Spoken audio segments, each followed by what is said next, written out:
નવી ગાડી લઈએ, નવી જગ્યા લઈએ, કોઈ પણ સારું કાર્ય કરીએ ત્યારે હંમેશા આપણે ગણપતિ બાપ્પાને જ પહેલાં યાદ કરીએ છીએ અને એમની નાનપણી છબી હોય કે મૂર્તિ હોય કે આપણે પધરાવીએ છીએ.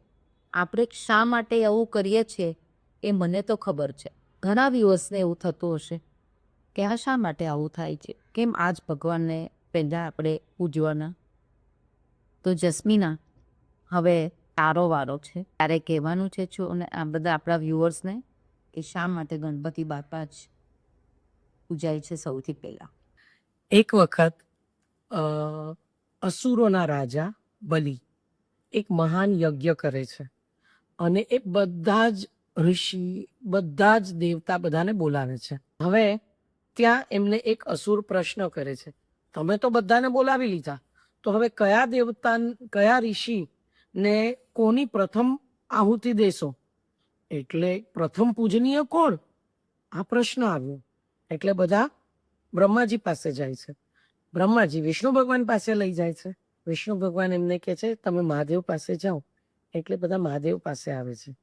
બધા દેવો એકબીજા એમ કે છે એકબીજાને અમે વધારે મહત્વના.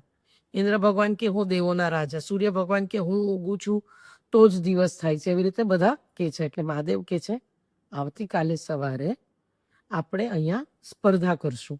જે 3 વખત પૃથ્વીની પરિક્રમા કરી, પૃથ્વી નથી કહેતા, એ સંસારની પરિક્રમા કરી અને આવશે, એ પ્રથમ જે આવશે એ પ્રથમ પૂજનીય થશે.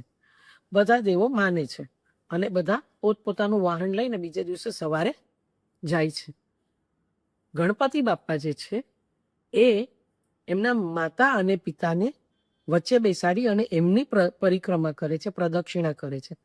માતા પૂછે છે એમને કે તું શું કરે છે? તમે ગણપતિ બાપાને કહે છે આ કેમ કરે છે?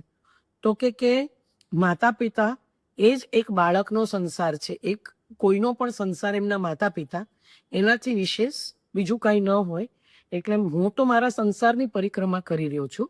તમે સંસારની પરિક્રમા કીધી હતી, કયો સંસાર એવું નથી કીધું. એટલે એમણે એ પરિક્રમા કરી અને સૌથી પ્રથમ એ ત્યાં આવી ગયા. પછી બધા દેવો આવે છે. મહાદેવ એમનો નિર્ણય જાહેર કરે છે કે ગણપતિ બાપ્પા આજથી પ્રથમ પૂજનીય અને એ વિઘ્નહર્તા ગણાશે.